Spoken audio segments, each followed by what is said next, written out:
Hi, I'm OEA President Scott Tomorrow. Time for my weekly update. First, a couple words about vaccines. As you know, school employees have been identified as part of Phase 1B.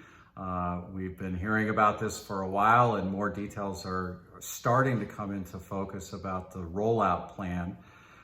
First, understand that the governor has designated educational service centers, 52 ESCs around the state, as having the responsibility to coordinate efforts with local school districts on the logistics about the rollout. There are many different vaccine providers that have been authorized across the state. It's going to look different in different counties and different jurisdictions. I encourage you to pay attention to information coming from your district administration, which in turn is getting information from the ESCs, all about where you'll be able to go starting February 1st to get your dose of the vaccine. This is being provided to everyone who works in K-12 schools.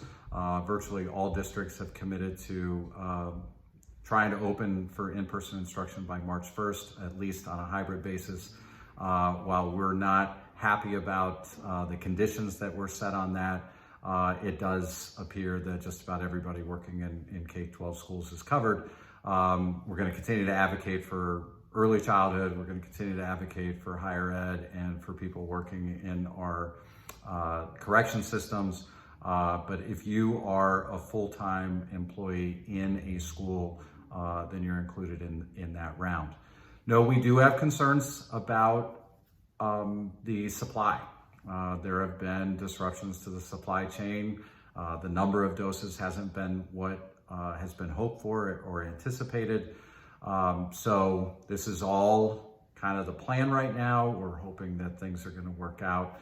Again, be paying attention, and we will also provide information directly to you and to members as we learn more. In fact, look for an email coming within the next day or two on that issue.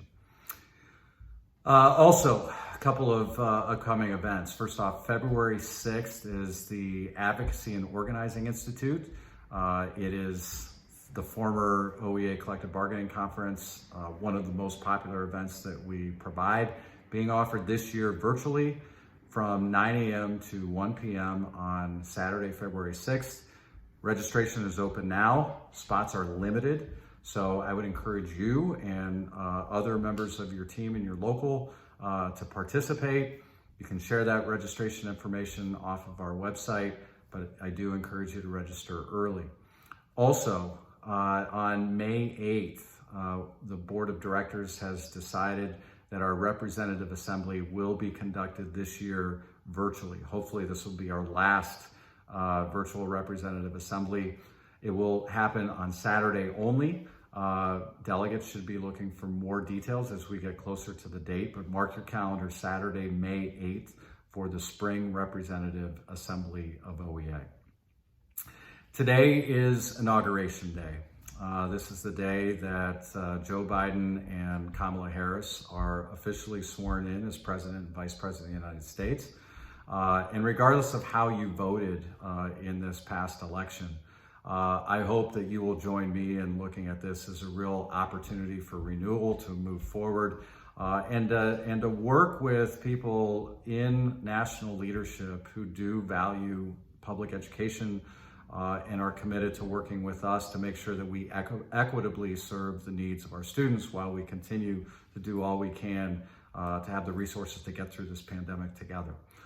We are going to be holding our newly elected leadership accountable for following through on their promises, for making sure that we have the resources that we need to serve our students, making sure that educators' voices truly are at the table, for addressing racial and social equity and the economic challenges facing students, addressing the inequities that have been exposed and exacerbated throughout this pandemic.